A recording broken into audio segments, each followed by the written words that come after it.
अल्लाह का इस्लाम मानिए, मुल्ला का इस्लाम छोड़ दीजिए।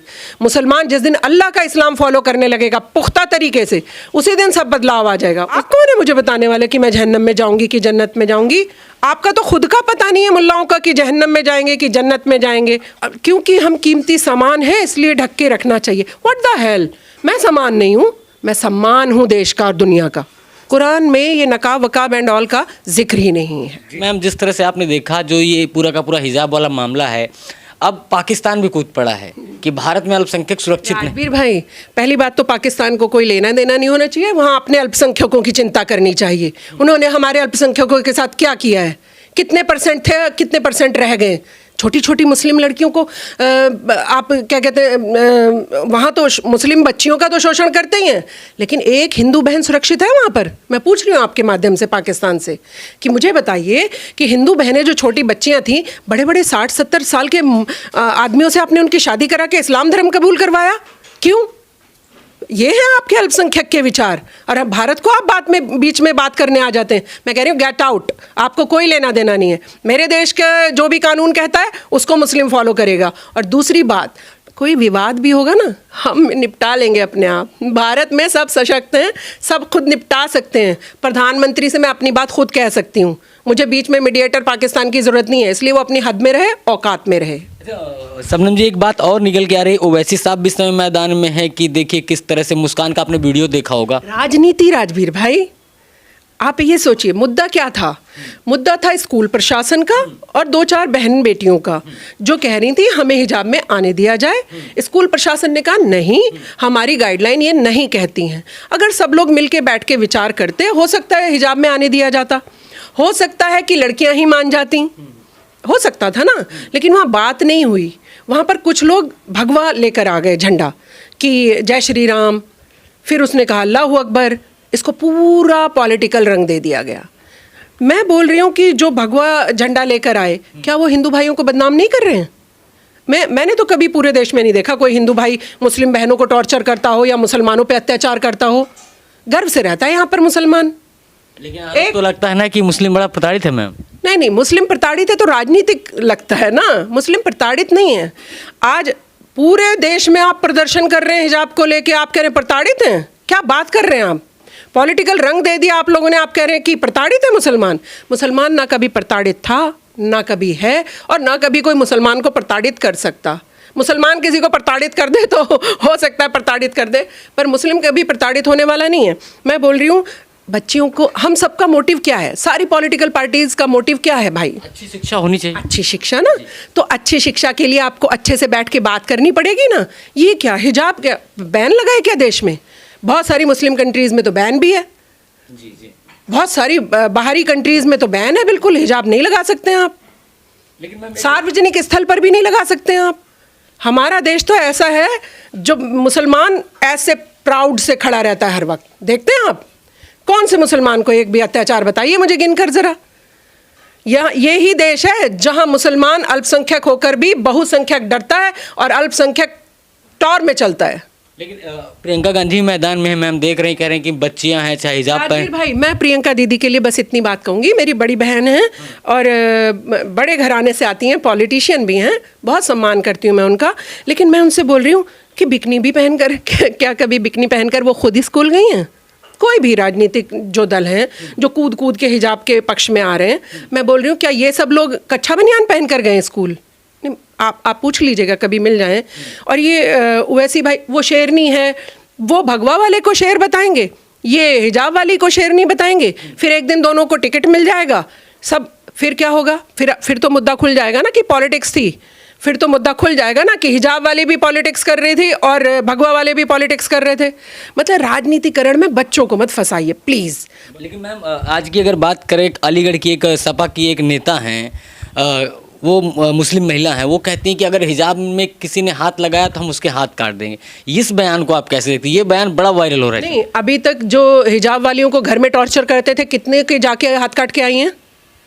आप हिजाब बाहर वाला मत देखिए ना, हिजाब वाली लड़की जो घर में रहती थी, जो उसका शोषण घर वाले करते थे, उनके हाथ काट के आई हैं कभी? पूछिएगा उनसे कि सबसे ज़्यादा प्रताड़ित मुस्लिम महिला कहाँ होती है, आपको पता है? अपने परिवार में। लेकिन आज विरोध हो रहा है, हिजाब को पहनने को लेकर मैम विरोध हो रहा है। पहले तो आज़ादी के लिए विरोध होता है। बताऊं, ये विरोध हिजाब का नहीं है, ये विरोध राजनीतिक दलों का है। यहाँ मुस्लिम को हमेशा टारगेट पे रखकर और कुछ राजनीति करने वाले लोग मुसलमान को टारगेट पे लेकर आते हैं। क्या आप एक बात बताइए कि अगर हम हिजाब के पक्ष में भी ना हो, कोई बात नहीं, आपके अपने व्यू हो सकते हैं, आपका अपना पहनावा हो सकता है, तो कल आप निक्कर बनियान पहन के स्कूल कॉलेज तो नहीं आने लगेंगे ना, फिर भी एक मर्यादा रखेंगे। और सारे स्टूडेंट जो फॉलो करते होंगे आप और हमें भी वही फॉलो करना पड़ेगा। चलिए, हम तो फिर भी कह रहे हैं कॉलेज तक तो आप आने दीजिए अंदर तक, फिर क्लास अटेंड करें तब हिजाब उतरवा दीजिए। ये बैठ के चर्चा क्यों नहीं हो रही? एक सेकंड में पूरे देश में हंगामा क्यों है? आप समझ रहे हैं? ओवैसी इसके पीछे है। ओवैसी ने सबसे पहले इसको चिंगारी को हवा दिखाई।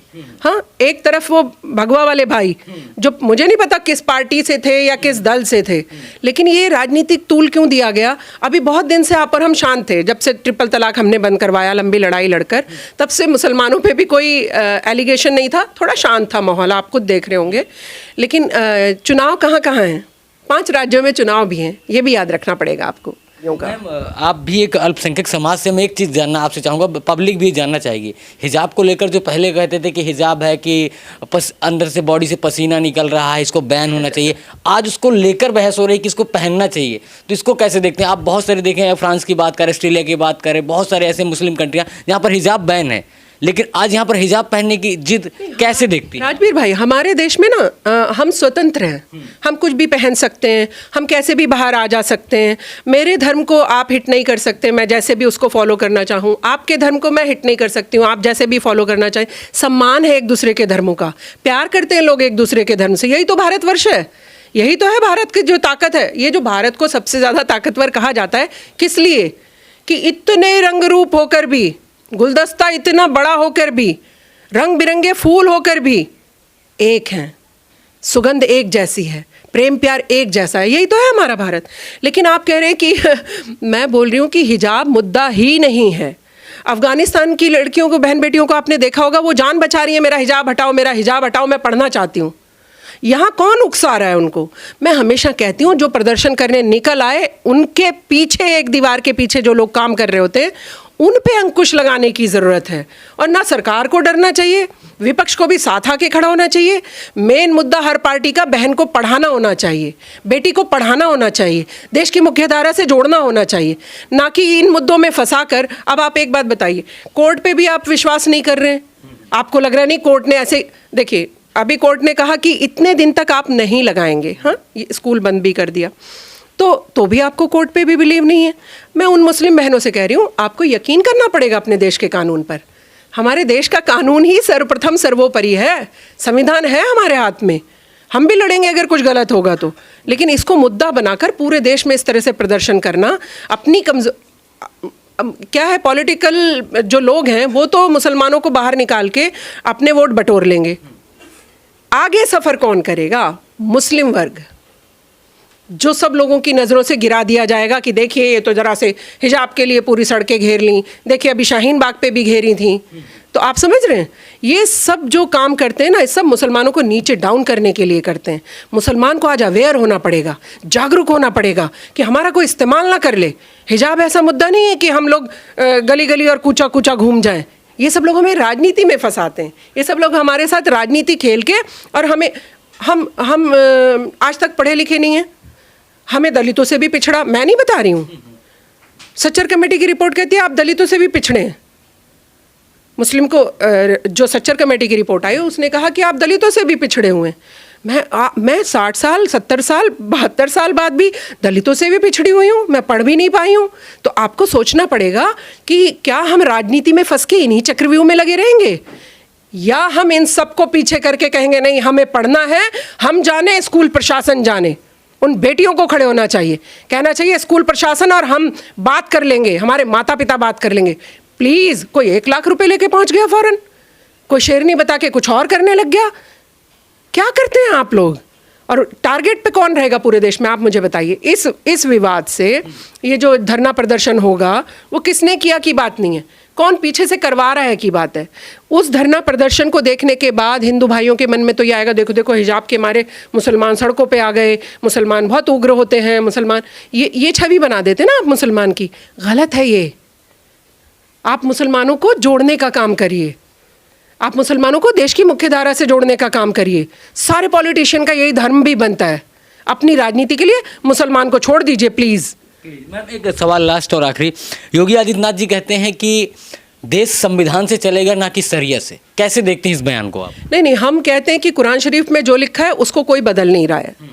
कुरान शरीफ हमें एकदम सही सटीक, जो हमारे देश का कानून है ना, ये हमें कुरान शरीफ में पहले से ही सब कुछ बता दिया गया है। और जिनके हम फॉलोअर हैं, प्रोफेट मोहम्मद, उन्होंने हमें बताया पढ़ाई के लिए चाइना भी जाना पड़े। उस समय में कहा था उन्होंने, पढ़ाई के लिए चाइना भी जाना पड़े, आप जाइए। जिस देश में रहते हैं, जिस देश की रोटी खाते हैं, ये तो हम जिनको फॉलो करते हैं इस्लाम में, ये उनके वचन बता रही हूँ मैं आपको। तो क्या हम उन्हें नहीं मानेंगे कि जिस देश में आप रहते हैं उस देश का कानून मानिए? इतनी बड़ी बात कही है उन्होंने इतने साल पहले। जिस देश की आप रोटी खाते हैं, जिस देश में आप रहते हैं, जिस देश ने आपको गौरवान्वित किया है, जो देश आपको सम्मानित करता है हर समय, और आप रौब से रहते हैं। कोई अल्पसंख्यक यहाँ पर डर के नहीं रहता है, यहाँ पर रौब से रहते हैं। पाकिस्तान के अल्पसंख्यकों की हालत देखी है आपने? आज़ादी नहीं है किसी चीज़ की, यहाँ पर आपको किसी चीज़ की मनाही नहीं है। 80% जो हमारे हिंदू भाई हैं गले से लगाकर घूमते हैं। ये पॉलिटिक्स वाले इनकी छोड़ दीजिए, ये जो हमें लड़ाने का काम कर रहे हैं। मैम अभी आप जो चर्चा आपसे मेरी हुई, बहुत सारे लोगों की एक टिप्पणी भी आएगी कि अगर आप हिजाब का विरोध थोड़ा सा भी कर दो तो कहेंगे ये मुस्लिम नहीं है। तो इस पर आप, क्योंकि मैंने टीवी डिबेट्स में भी देखा, आपके साथ भी ऐसा होता होगा। मैंने राजवीर भाई आपको बता दिया, जब भी आप कोई प्रोग्रेस की बात करते हैं, जब आप आगे बढ़ने की बात करते हैं, खासकर महिलाओं के लिए, हम तो पुरुषों के लिए भी काम करते हैं, लेकिन खासकर जब आप महिलाओं को किसी चीज़ से ऊपर ले जाने की बात करते हैं, तो इस तरीके के चंगू मंगू आ जाते हैं। इस तरीके के छुटभैये उछल उछल के कूद के आपको बुरा भी बताएंगे। मैं मुस्लिम कम्युनिटी में पैदा हुई हूँ। मेरा खुदा, मेरे प्रोफेट मोहम्मद और शबनम खान, बाकी किसी थर्ड पर्सन की ज़रूरत नहीं। वो मुझे डिक्टेट करे कि मुझे इस्लाम कैसे फॉलो करना है, मुझे कुरान को कैसे मानना है, मुझे क्या करना है। मैं अपने अल्लाह को जवाब दे हूँ, उनको जवाब दूंगी। वो मुझसे कुछ चीज़ पूछेंगे, जो उन्होंने मुझे कुरान में सिखाया मैं उसको फॉलो कर रही हूँ। कुरान में ये नकाब वकाब एंड ऑल का जिक्र ही नहीं है। जिक्र ही नहीं। तो वही लास्ट और आखिरी सवाल मैम, नकाब की आपने बात कर दी, कुरान की बात की, कुरान के लेकर हमने कई सारे मौलवियों से बात की कि कोई भी ऐसा नहीं है, ये तो खाली एक ढकने की चीज़ है कि ढक दिया जाए कि किसी की गलत नज़र न जाए। राजवीर भाई आप मुझे बताइए, देश में एक भी बहन बेटी का नाम लेकर बताइए, वो मॉडल्स और फिल्म वाला उनका, वो भी जब घर में रहती हैं वो भी अच्छे से ही रहती हैं। फिल्म में किस तरीके का काम करते हैं वो अलग मैटर है, वो उनकी एक्टिंग है। मैं बोल रही हूँ कौन सी बहन बेटी अपना ये सब ढक कर नहीं निकलती है? नंगा घूमता है क्या कोई इस देश में? नहीं, आप बताइए। पुरुष तक तो नंगे घूमते नहीं हमारे देश में। पुरुष तक तो बेचारे अच्छे शर्ट जैकेट सब लेकर घूमते हैं। आप क्या बताना चाहते हैं हमें? हम 21वीं सदी में हैं। हमारे प्रोफेट मोहम्मद कहते हैं कि समय के हिसाब से बदलिए। लिखा है, ये कह कर गए हैं वो। जिस शरिया की बात करते हैं, जिस अपने इस्लाम धर्म की बात करते हैं, वहाँ पर लिखा है समय के हिसाब से आगे बढ़ते चलिए। तो समय के हिसाब से बदमाश होने के लिए नहीं लिखा उन्होंने, प्रोग्रेसिव होने के लिए लिखा है। एजुकेशन लीजिए, अच्छे से रहिए। और सभ्य कपड़े तो सूट सलवार दुपट्टा सभ्य कपड़ा है। मैं आपके सामने शर्ट पहनकर और जीन्स पहनकर खड़ी हूँ, वो सभ्य कपड़े हैं। क्या दिख रहा है इसमें? आप बताइए मुझे। लेकिन मैम अगर आप हिजाब नहीं पहनेंगे तो एक बात हो जाएगी, बहुत सारे मौलवी उठ के आगे कहते हैं। मैं अपने खुदा की बात मानूं कि मैं बोलती हूँ अल्लाह का इस्लाम मानिए, मुल्ला का इस्लाम छोड़ दीजिए। मुसलमान जिस दिन अल्लाह का इस्लाम फॉलो करने लगेगा पुख्ता तरीके से, उसी दिन सब बदलाव आ जाएगा। उस दिन ये हिजाब से भी ऊपर हो जाएंगे। एक्चुअली हमारा पुरुष प्रधान देश है, ऑलवेज पुरुष हावी रहना चाहिए महिला पर। तो जब अगर हमें स्वतंत्रता दे देगा, अगर हमें एक औरा से निकाल देगा, तो हम स्वतंत्रता से सीखेंगे ना, पढ़ेंगे, हर चीज़ को समझेंगे। अब हमें क्या डरा रखा है? अरे अगर तुमने वो फॉलो नहीं किया तो फिर अल्लाह पाक बहुत नाराज़ हो जाएंगे, तुम्हें जहन्नम मिलेगा। आप कौन होते हैं जहन्नम या जन्नत बताने वाले? वो उसका मसला है। मैं यहाँ जो करके जाऊँगी वो जवाब लेगा। ऐसा हर एक धर्म का कॉन्सेप्ट है, स्वर्ग नरक जहन्नम जन्नत। तो आप कौन है मुझे बताने वाले कि मैं जहन्नम में जाऊंगी कि जन्नत में जाऊंगी? आपका तो खुद का पता नहीं है मुल्लाओं का कि जहन्नम में जाएंगे कि जन्नत में जाएंगे, उनको खुद पता है अपना। हमारे में कहते हैं अल्लाह पाक नुक्ता नमाज है। नुक्ता नमाज का मतलब होता है पता नहीं आपको किस छोटी सी बात पे सब कुछ बख्श दे, पता नहीं किस छोटी सी गलती पे आपको पकड़ ले, गुस्सा हो जाए आपसे। वैसे तो भगवान गुस्सा नहीं करते हैं, मेरा ऐसा मानना है। मैं चाहे उसे प्रोग्रेसिव सोच कर कहें, मैं कहती हूँ जिस खुदा ने हमें, हम यहाँ से हर एक चीज़ उससे मांगते हैं, खुशियाँ मांगते हैं, हर एक पैसा, आगे तरक्की, किससे मांगते हैं आप? भगवान से मांगते हैं ना, अल्लाह से मांगते हैं ना। तो क्या वो इतना निर्दयी हो सकता है कि वो औरतों को कहे कि आप एक डब्बे में बंद हो जाइए? कभी नहीं कह सकता है। थोड़ा सा सुरक्षा की बात आप कर रहे हैं। मैंने बहुत सारे लोगों के व्यूज़ सुने मुस्लिम्स के कि अरे बुर्का ओढ़ेंगे तो बहुत बच जाएंगे। घर में क्यों शोषण करते हो फिर इतना? बलात्कारी ये नहीं देखता बुर्का पहना था, स्कर्ट पहना था कि क्या पहना था, जिसे बलात्कार करना होता है, और आप लोग खड़े हो जाते हो तेरा बलात्कारी मेरा बलात्कारी कहकर। और मैं बोल रही हूँ, मैंने एक का व्यू पढ़ा कि क्योंकि हम कीमती सामान हैं इसलिए ढक के रखना चाहिए। व्हाट द हेल, मैं सामान नहीं हूँ, मैं सम्मान हूँ देश का और दुनिया का। सम्मान है बेटियाँ, सामान नहीं है। सामान तो कीमती हो या बिल्कुल 2 कौड़ी का हो, सामान तो सामान है। मैं सम्मान हूँ, यानी आप कूड़ा हो। पुरुष वर्ग यानी कूड़ा है, ढक के नहीं रखता है खुद को। थैंक यू मैम, बहुत बहुत धन्यवाद।